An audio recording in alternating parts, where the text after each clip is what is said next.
The most anticipated Thursday night football game of the year is this week as your Baltimore Ravens square off against the Cincinnati Bengals. Welcome into this edition of Ravens Rundown by Chat Sports. Tyler Jones here, getting you set for Thursday's matchup. We'll go over my keys to victory.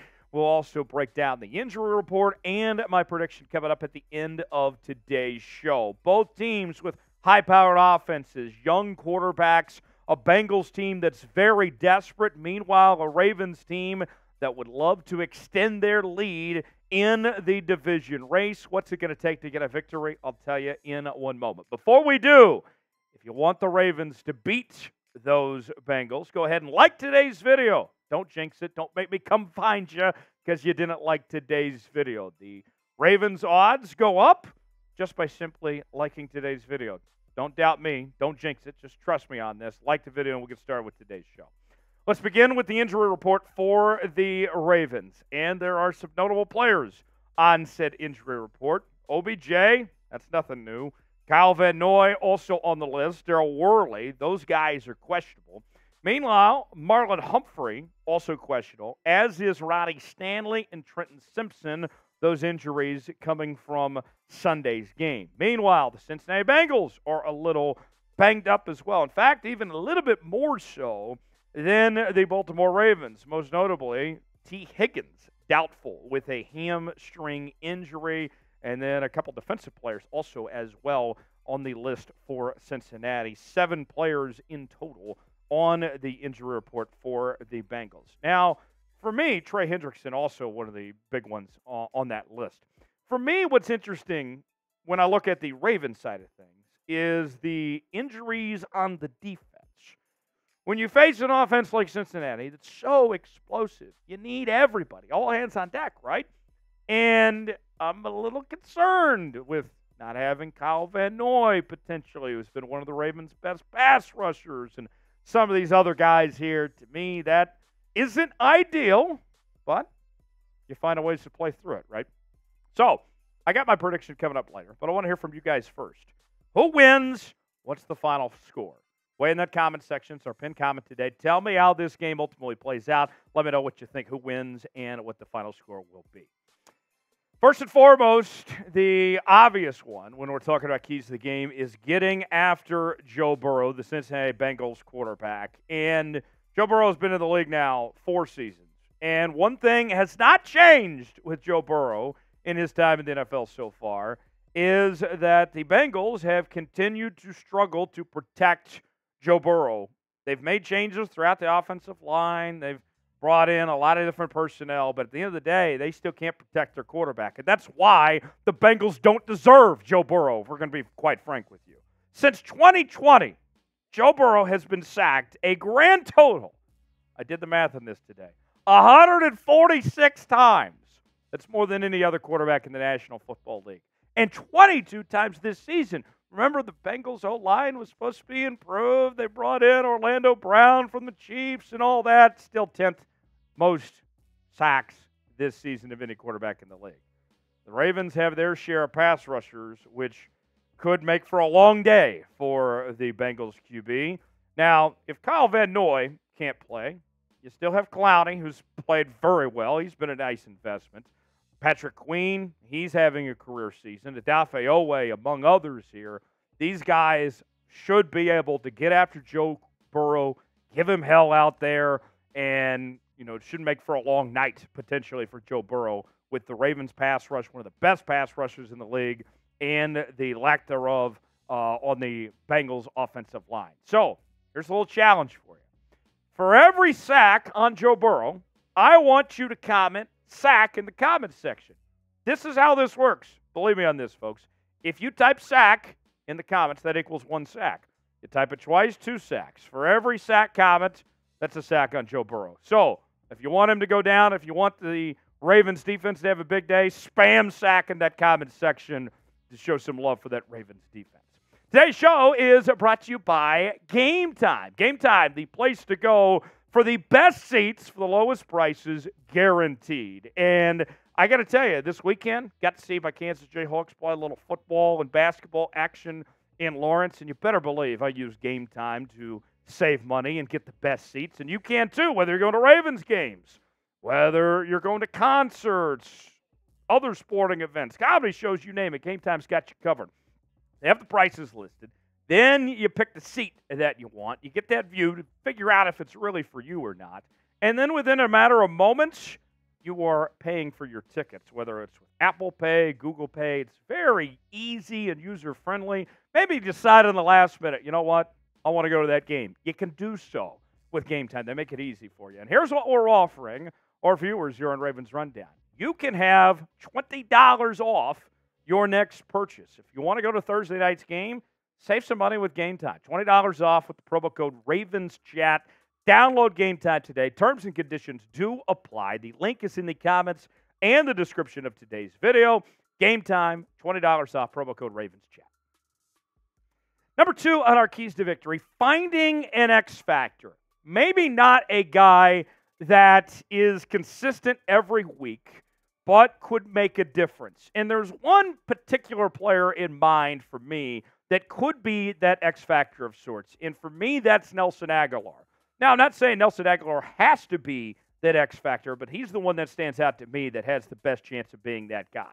We've seen him be a difference maker throughout this season and come up big when the Ravens have needed him to. You go back to the first time these two teams met back in Week 3. He had 5 catches, 63 yards, and a touchdown.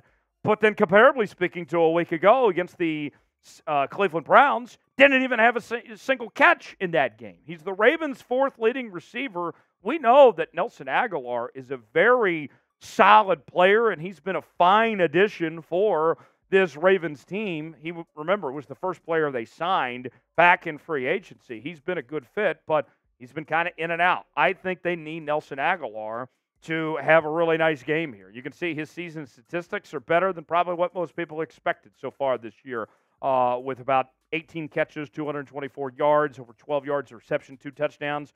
Don't sleep on Nelson Agholor, him or somebody else. They need an X factor, an unexpected player to come through for this team. So, time to speak your mind here on the Ravens Rundown. Name a player that needs to step up this week for the Ravens. I think it's Nelson. What about you? I know some of you are going to be saying Keaton Mitchell. I got more on him coming up later. Don't worry. Who is it? Get in that comment section. Name a player that needs to step up this week. Number 3 on our keys to victory for Baltimore. Do not fear a shootout. Now, we hear all the time from the so-called experts, the analysts out there about the big, bad, scary Bengals offense.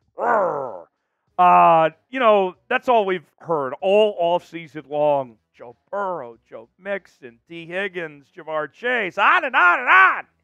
Well, I'm not coming in to Thursday night scared of those guys, worrying about if they'll outscore our guys. Because what we've seen from this Ravens team so far through the first 10 weeks of 2023 is that this offense can hang with anybody.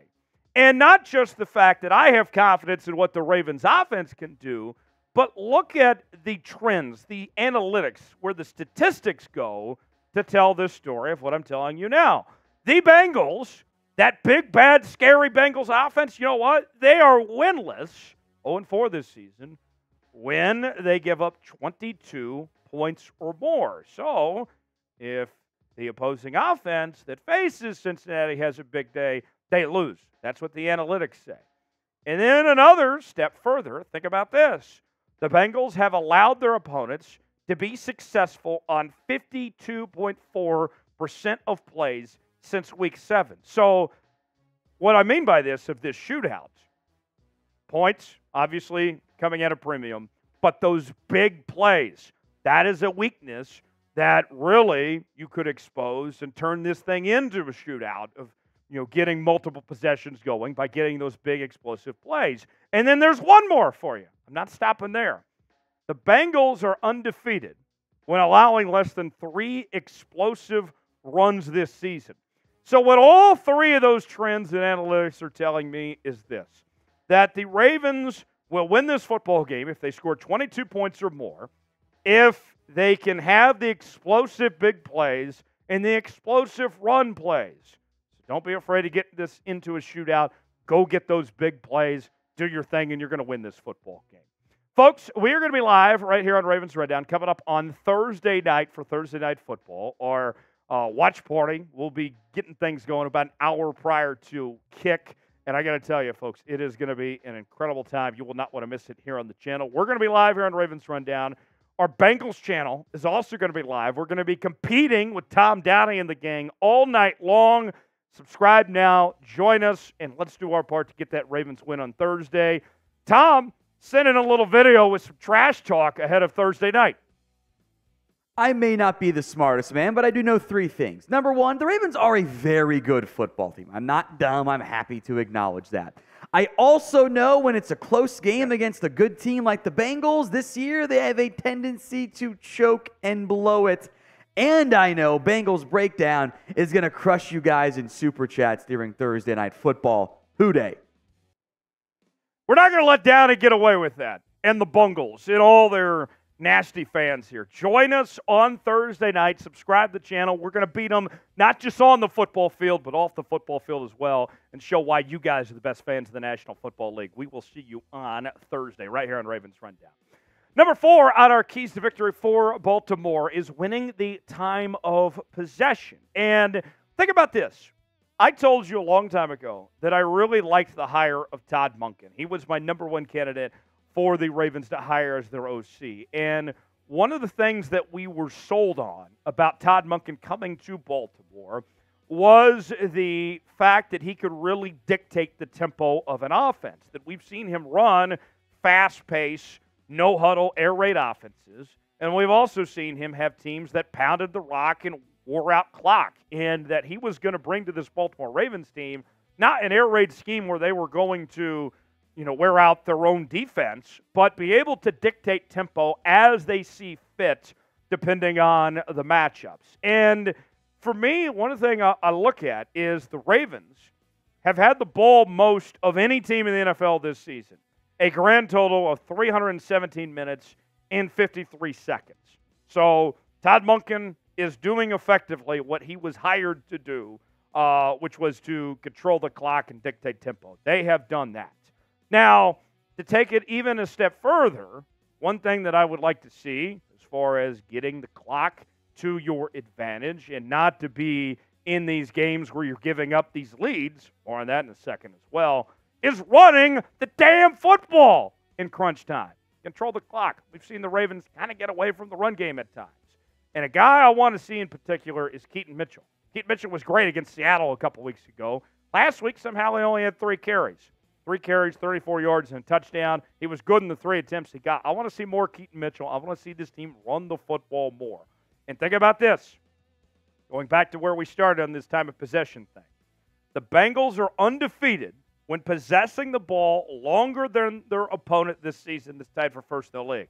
So what that trend tells me, Ravens win the time of possession, as they've done all season long. They win this football game. Manage the clock, run the football. What's your confidence level heading into Thursday night's game? Scale it for me 1 through 10. How you feeling about this matchup? Even though the Ravens lost, I still feel pretty good. It's going to be a good game. I'm putting this at about an 8 myself. What about you? Scale it for me in that comment section. Let me know. And finally, for our last key to victory, I teased it earlier, it's finishing strong. Look, if you watch this Ravens team so far in 2023, all 3 losses have played out the exact same. The Ravens lead in the 4th quarter, and they blow it late when they shouldn't have. They had no business losing all 3 games that they have lost this season. In the Ravens' 3 losses this season, they have been outscored in the 4th quarter and in overtime 39-12. And all 3 losses were by 1 possession. That can't happen again. You have to do a better job of finishing, controlling the clock, run the football, do those things so you aren't blowing these damn leads, for crying out loud. Before I get to my prediction, let's hear from you guys. Who wins? What's the final score? Get that comment section. Let me know before I tell you. Let's hear from you first. So, to recap, our keys to a Ravens win. Got to get pressure on Joe Burrow. Find an X factor. I'm looking at you, Nelson Aguilar. Don't fear a shootout. We know what Lamar Jackson, this Ravens offense, is capable of. Win the time of possession. Ravens have done a good job of that so far this year. and then finishing strong. Can't be blowing any more fourth-quarter leads. We're done with that. We're not doing that anymore. If the Ravens do all these things, I expect a very close win for your Baltimore Ravens. I'm going with Baltimore 30-28. Look for a last-second Justin Tucker field goal to get the job done from the GOAT. 30-28. They closed it out in the final seconds. If you agree with me, if you want to see the Ravens beat the Bengals, like the video, and we'll see you on Thursday night right here on Ravens Rundown.